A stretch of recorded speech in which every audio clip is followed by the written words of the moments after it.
Last December, Kmart trialled integrating 3 intellectually disabled people from Delando Crescent, a nearby adult training centre for these people. This proved successful, so another worker was recently added. Aged between 20 and 25, the 4 work in the store 20 hours a week, Monday to Friday. Their load includes unpacking merchandise as well as assisting on the floor. Each worker is subcontracted to Kmart from Delando Crescent. It's hoped eventually they'll become full-time employees. Pay is calculated on a productivity output basis and they can earn up to $70 a week. According to Kmart store manager, that's a small investment for the self-esteem it gives the workers and the benefits to Kmart. The staff enjoy working with them. They treat them as a family. They really love it. It helps morale, and obviously Kmart gets benefits out of the work being done.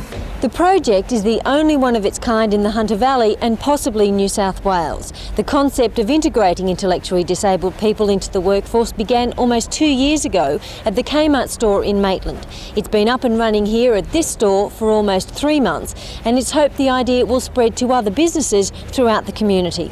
I think now is a very good time. They're coming through the mainstream school system, and probably just slow learners more than a student or child with a disability. And they're accepted by the school community, and I think the wider community is ready too. Kay Meehan hopes to expand next into light industry such as nurseries and bakeries. Catherine Lamond, NBN News.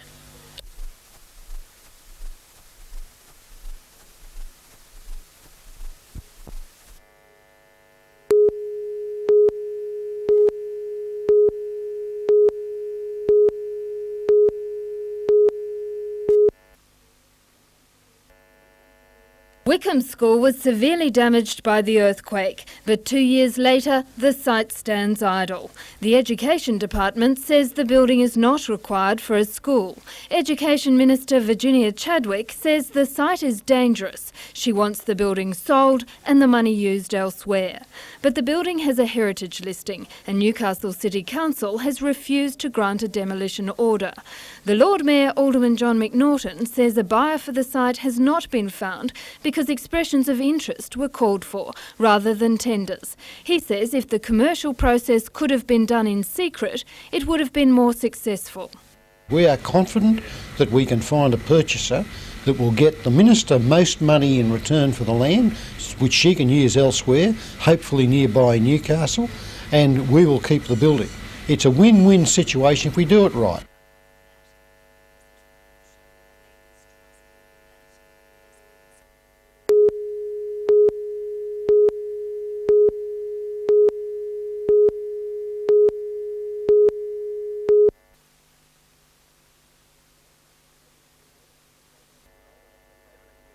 "17-year-old Amanda Bradley from Northampton has just become the first junior to win an Australian Open Championship, the Sydney Open, in the process beating the current world amateur champion Sue Castle of Australia. And added to that, Amanda achieved the unbelievable, another perfect 300 game, the first female in any age bracket to do so in the nation. But there is no rest for the youngster.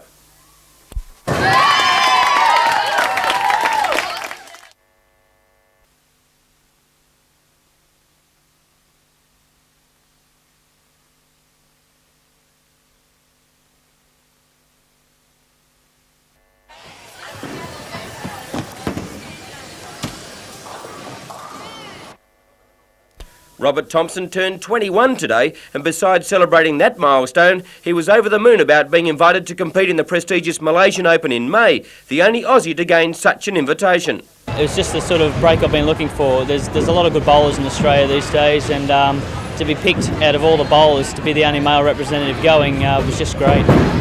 Robert has won 2 tournaments in recent weeks, the Liverpool and Geelong Opens back-to-back, and also the Winfield Classic, and Robert has a 300 game to his credit. There's no wonder coach Peter Zembellis has a smile on his face with this array of talent, and he's sure of where Amanda and Robert are heading. They're so good, I think they'll be unbeatable in the near future because they can only improve.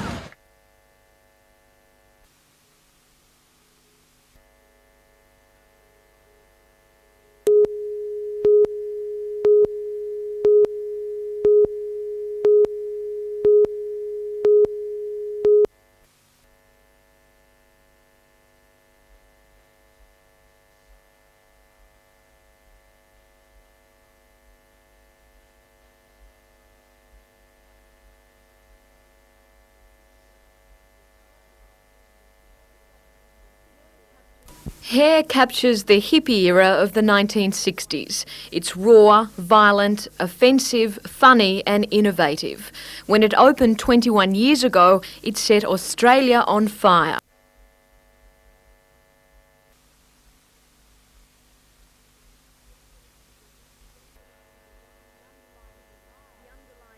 The underlying desire is for peace and harmony, a message which is as relevant now as it was then. 30 years ago, when they were putting on hair and talking about anti-pollution, people thought this is silly, but now everyone's concerned with it. Everyone's concerned with what's going on in the world atmosphere-wise, and hair's been saying it all the time. Hair opens tonight at the Civic Theatre in Newcastle and plays until Saturday.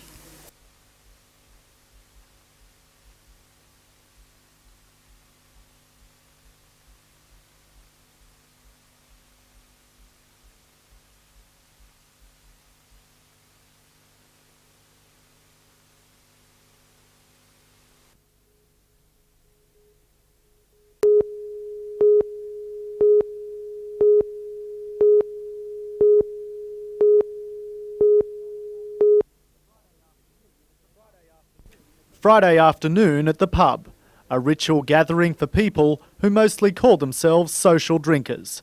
But a research team from Newcastle University's medical school could well call them a risk category for a range of alcohol-related diseases that kill more than 6,000 people a year.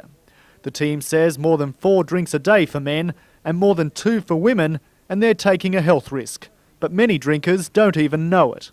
Some people who might drink 2 drinks a day might call themselves a heavy drinker if, for example, they were from a very religious background, temperance background, and another person who's perhaps having 10 drinks a day, and I've spoken with people like that, who see themselves as social drinkers who don't drink much at all. After surveying 2,600 people, the researchers believe 8% of women and 15% of men drink hazardous amounts. To detect those at risk, Mr Walsh says doctors should get away from terms such as social drinker and use the more precise standards of the Health and Medical Research Council. Which is all levels responsible, hazardous and harmful levels of drinking. At least then we know what people are talking about. The researchers believe the findings involving Hunter Valley drinkers are on par with the rest of Australia, so the study can be used nationally to train the GPs of tomorrow about one of today's biggest killers. Scott Bevan, NBN News.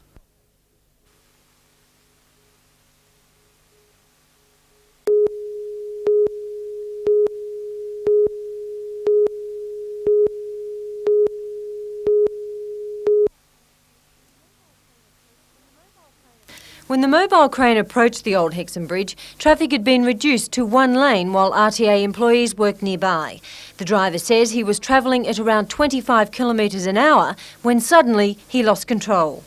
We were on the bridge 1 minute, next minute we were off it. Did you think it was going to topple over at any stage? Yeah, for sure. It was rocking when we stopped. With traffic backed up more than 5 kilometres, efforts were made to move the suspended 70-tonne crane. First, it had to be freed from the entangled fence. 3/4 of an hour later, another crane was brought in to lift the truck free, even the shaken crane driver lending a hand.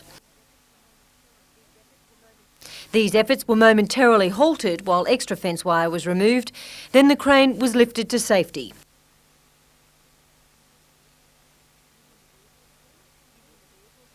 Using the vehicle's hydraulic suspension, the damaged front wheel was jacked up, allowing the crane to move off the bridge and traffic to begin flowing again.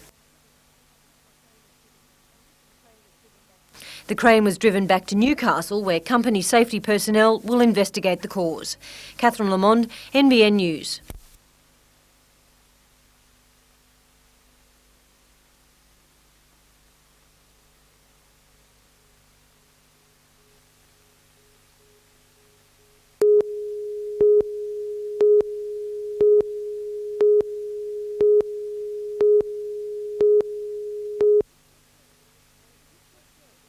This weekend, the Maritime Services Board and police are getting tough on boaters. The aim is to breath test navigators, but first safety checks must be carried out. More than 10 people were charged. Safety offences included unregistered vessels. The breath testing blitz is the first ever done. Navigating over the legal limit of .05 became a chargeable offence this year. Today, all but one of a dozen people tested passed. The purpose, to increase awareness that boating and drinking don't mix.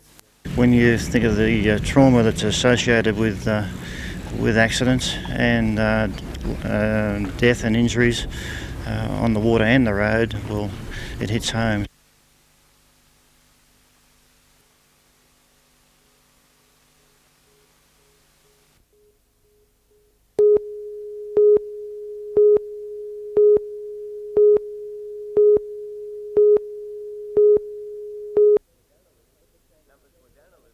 Numbers were down a little, but the standard was excellent on a track that was fast for the 71 entrants who ranged in ages from 6 to 15. And for the real young guns, sometimes the bike looked bigger than the rider, but they weren't fazed by the challenge ahead. Tamworth rider Jesse Hancock blitzed the field to win the 9 to 10 years 80cc title from his chief rival Brock Parks of West Maitland. However, Parks turned the tables on Hancock in the 10 to 12 years 52cc and 60cc events.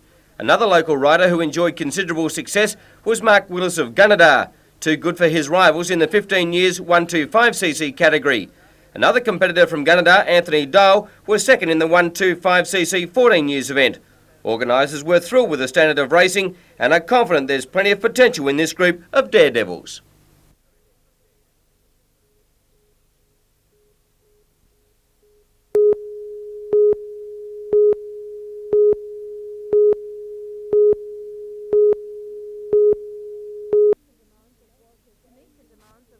To meet the demands of Walker's ageing population, a new hostel was opened in the town this weekend. The idea for the Apsley Riverview Hostel was conceived 6 years ago. The project has had enormous community support. Residents donated more than $300,000 and the federal government contributed a further $700,000. What it will mean to the people here now is that whereas our people needing this type of care would have to go to Moonby or Tamworth or further or Port Macquarie, they can now come and live in this community.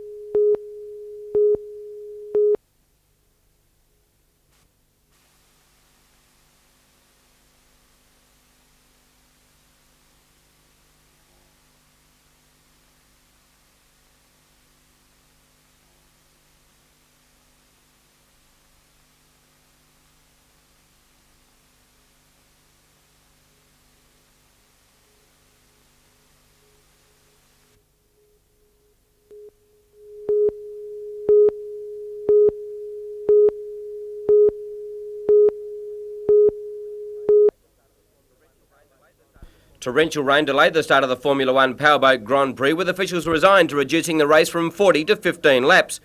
Bob Halliday in the Adjip Oils No. 4 bounced out to an early lead and made the most of the clear water in front of him, hotly pursued by Neil Hancock in the Shell 17. Peter Troy in 88 was also well in contention, with Bob Love making a contest a feast of brilliant racing for the hardened spectators who braved the atrocious conditions. But it was Halliday who drove a masterly race to take the checkered flag in a race time of 9.5 minutes, winning comfortably from Hancock and surprise packet Nick Ames in the number 43. No such weather problems at the Lightning Australian Football Carnival at Gunnedah. In the first round, Lismore in blue and white were far too good for Grafton. Warwick Kendall a real force up front, and Lismore won by 45 points. In the second match, host Gunnedah Alstonville copped a hiding from North Coffs Harbour. Paddy Walsh also a tower of strength on the forward line for Coffs, and they raced away to win by 77 points.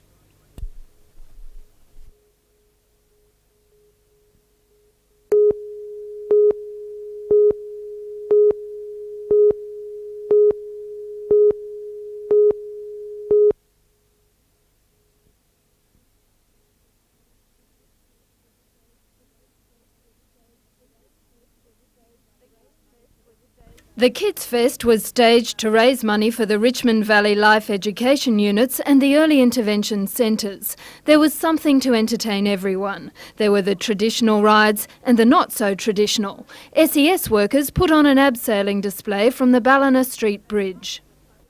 As part of the fundraising effort, Taekwondo devotees broke 500 boards in just 17 minutes. Most of the action centred around Heritage Park. Bounty and Molesworth streets were closed for most of the day.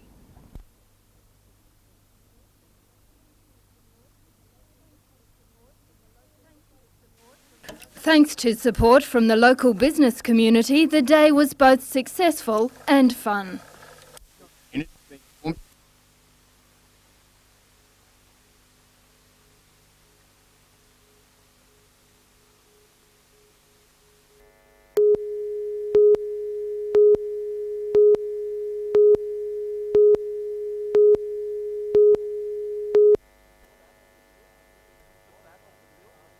The battle to build the frigates was lost by Newcastle, but a war is still being waged to pick up contract work on the project. However, hunter companies are missing out. Amacon Chief Executive Dr John White says they're not hungry enough for the work. The Newcastle Chamber of Commerce says the local quotes are designed for a profit, and the competitors are taking dangerous risks. In fact, I believe in a recession that perhaps the profit margin has been either on the line ball or even below a line ball area. Guninans admitted today a bid for a gun loading contract was 20% above the Australian defence industry's offer. But Chief Executive Chris Huggins believes ADI won't be able to finish the job at such a cheap price. Mr Huggins says many of the contractors will get their fingers burnt on the job. Representatives from Amacon will be in the Hunter this week. The Chamber of Commerce is meeting with the group to try and stop the rot on work. Another $400 to $500 million of business is still on offer. We believe that Newcastle firms are aggressive in their tendering process and in their marketing approach, and certainly if they're going forward to put forward bids for the Amacon frigates, then certainly we know that they're in their boots and all.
The Bell Shakespeare Company began 2 years ago. This is the first time they've played in Newcastle. Although the shows don't begin for another week, the company has started setting up the huge set, which will accommodate each performance of Hamlet, Richard III and The Merchant of Venice. According to company director John Bell, Shakespeare's works are enjoying a revival thanks to the recent Hollywood presentations of Hamlet and Henry V. I think Mel Gibson's Hamlet and Kenneth Branagh's film of Henry V have reminded people that this is popular entertainment. It's not something for the classroom or for the museum. It really is living, breathing theatre. He says his company aims to make the Elizabethan works even more accessible to theatre-goers by changing period sets and clothing to modern day. I think it's important that the audience sees the characters as people like themselves. We're doing this for Australians, with an Australian cast, and we want people to understand what the plays are about and what the issues are about. And so the dress is modern. It's not just like street clothes. It's fantastically interesting modern dress, modern lighting, music and set and so on. The company is funded through sponsorship. This season alone is costing around $2 million. The performances begin next Wednesday with The Merchant of Venice. The Bell Company plays in Newcastle for a week before moving on to Sydney.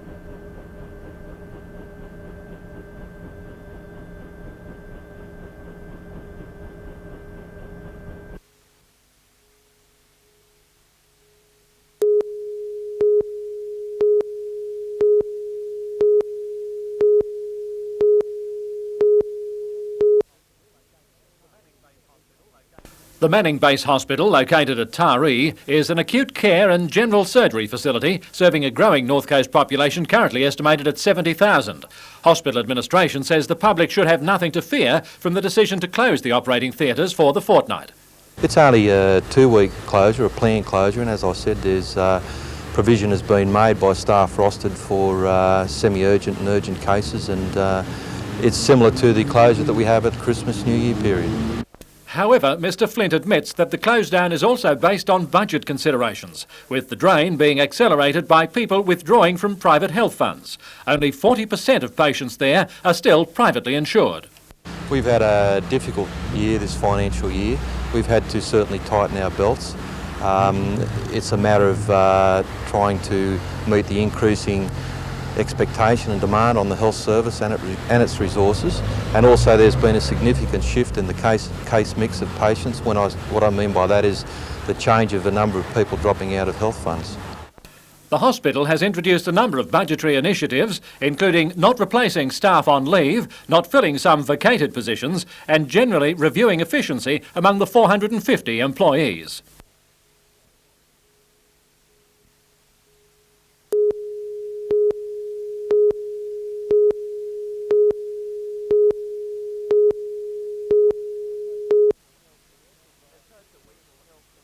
It's hoped the week will help commercial growers prepare and produce their stock in a way best suited to the customer. Cattle growers in the Manning Valley have traditionally been criticised for their lower standard of cattle compared with those on the northern tablelands. We believe that with the help we can give commercial cattlemen, if they listen, they've got a chance of producing equal quality cattle to those that come from other places. And that, of course, is dollars in their pocket. Stud breeders will also be involved in the promotion. The Japanese Consul General will view the new breeds of cattle and look at suitable stock for export to Japan. Activities during Beef Week include cattle field days, competitions, seminars, street parades and socials. Beef Week begins on May 2nd.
It was a hub of activity in the old port of Newcastle.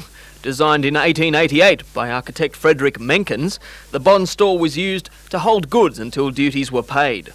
Today, it's a shell, almost obscured by a skeleton of scaffolding.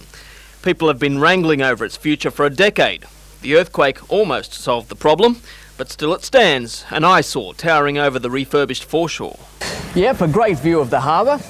Up until recently, a well-kept secret between pigeons and squatters. Well, now the secret's out, as are the pigeons and squatters. In $2.5 million time, this place will be a new home for a team of architects and a construction company. Architect Brian Suter is a self-confessed Menkens freak. We want to try and make the exterior and as much of the interior that's there as original as possible. To do so, Lay Constructions and Suter's architect Snell will go back to the old ways.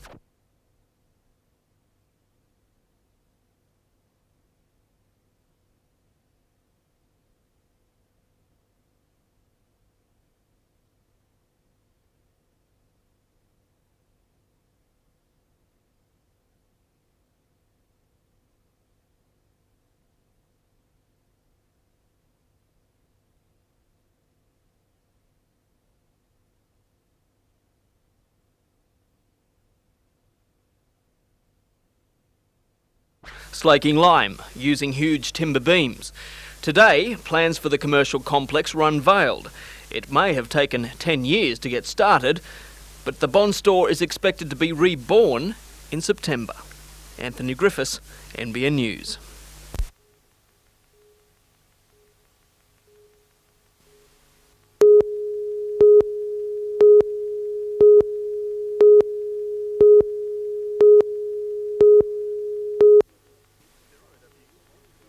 Steroid abuse used to be the exclusive province of the bodybuilder, but increasing numbers of athletes from footballers to track and field competitors are also turning to drugs. Newcastle Dr. Philip Fury has been an outspoken critic of the health department's attempts to drive what he sees as legitimate steroid use into the black market. The black market is already burgeoning, and I think what I'm afraid of is the criminal element which may creep into it, and we already have proven as a society we can't stop the use of marijuana or heroin.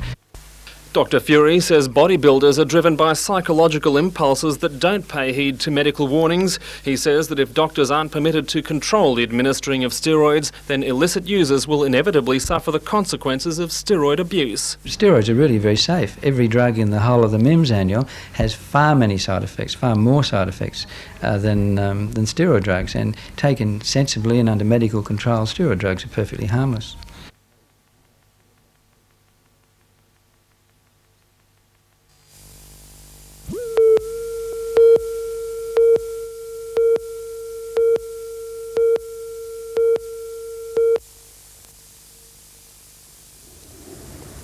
Driving cabs in Sydney is a deadly business. Just ask Basan Kadam.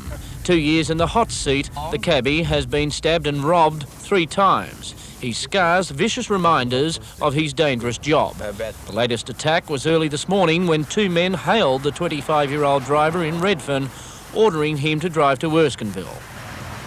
He pulled the knife out, cut the cord, and I thought he was going to hit me with the knife. And the other bloke had the rope on my neck, and he cut me with the knife here. Mr. Kadam ended up with 5 stitches and rope burns around the neck.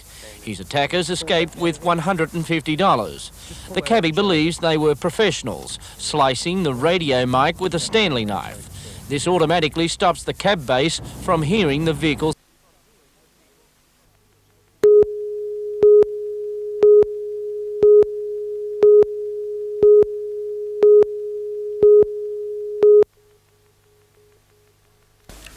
Light forward control vans have become a vital component of many small businesses. Yet those who drive them often feel slightly nervous about the degree of protection provided in an accident. Toyota's new bid to dominate the 1-tonne delivery van market uses a system of heavy beams and bars to provide occupant protection, which the company says is in excess of present government design rules. This is second generation frontal collision protection. You may recall Toyota put in quite a lot of work on forward control vans back in the early 80s with the Tarago that we introduced in 83, and that had a Y-frame chassis to protect the driver.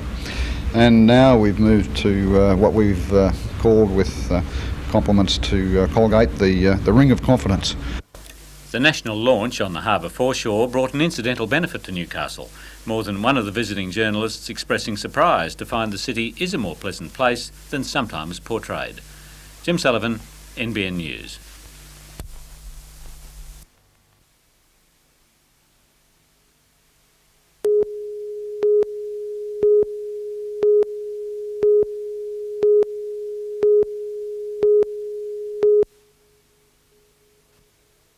Last year the honours went with the Gold Coast, a controversial 2-point win at their home court, but then a comprehensive 16-point drubbing of the lowly Falcons at Broadmeadow. For the Rollers, a brilliant start to the new season so far, a win in the National Kmart Classic giving them plenty of confidence as they try and improve on their 8th place finish in 91. With Mike Mitchell and Andre Lafleur, plus the return of Larry Senstock, the Gold Coast will be formidable foes for the new-look Foster's Falcons. Along with Americans Everett Stevens and Terry Dozier, a couple that will be keen to have big games at Carrara, former Rollers Paul Kuiper and coach Tom Weisman. It'll be a good, tough match, and we're looking forward to it because they are sort of the form team at the moment. And yeah, it's playing my old team, and I'd like a win, but really we need a team win, and that's what we're all about. Getting a road win would be more than me getting personal satisfaction.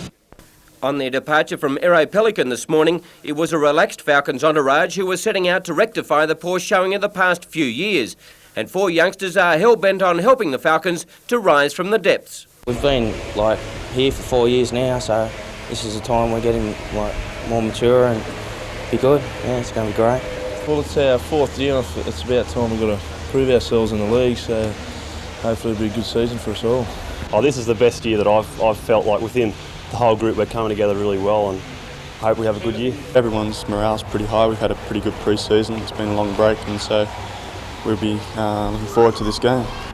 And with a win in the 3-on-3 and a third in the Kmart Classic, some classy recruits and a newfound determination, it could be the year of the Falcon. It's going to be fun. It's going to be a great year. Anybody can beat anybody in this league, and we hope to prove that tonight.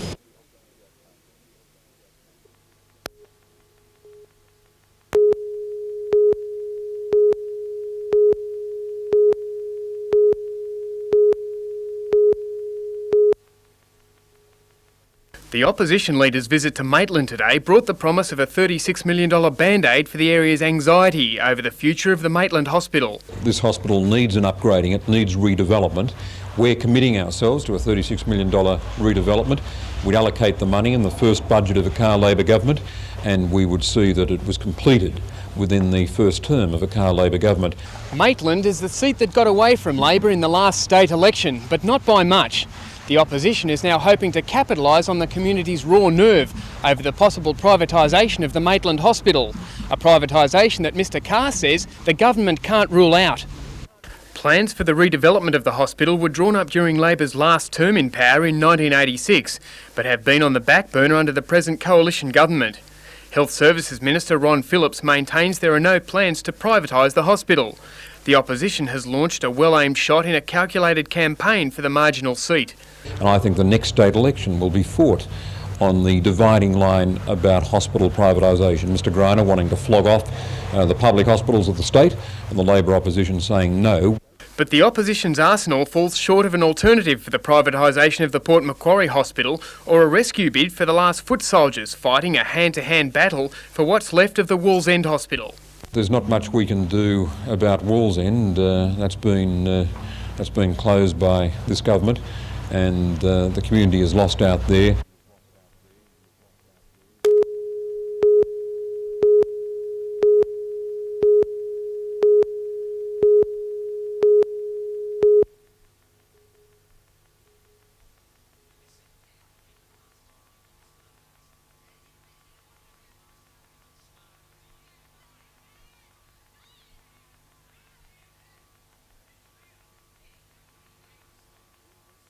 These people are training to deal with hypothetical everyday crises. They're convinced that before a person winds up behind bars convicted of a serious driving offence, domestic violence or shoplifting, there's a good chance they can be made to see the error of their ways by cool-headedly assessing the situation that led to the offence. It's a chance that fines, community service orders and time in prison don't offer. Everything that we do against people who've committed a criminal offence is it's always pay back. You have to go to jail and pay for your crime, or you have to do something for the community and pay back for your crime. And it's not looking and helping that person to look inside themselves and say, why did I do this? Why did I behave in this way? The Maitland Skillshare Centre will oversee the implementation of the program from the Hawkesbury to the Hastings, training workers to take the package to other areas. The idea has been successful in the United States, Victoria and South Australia, where it's seen a marked reduction in second offences and a saving to corrective services costs.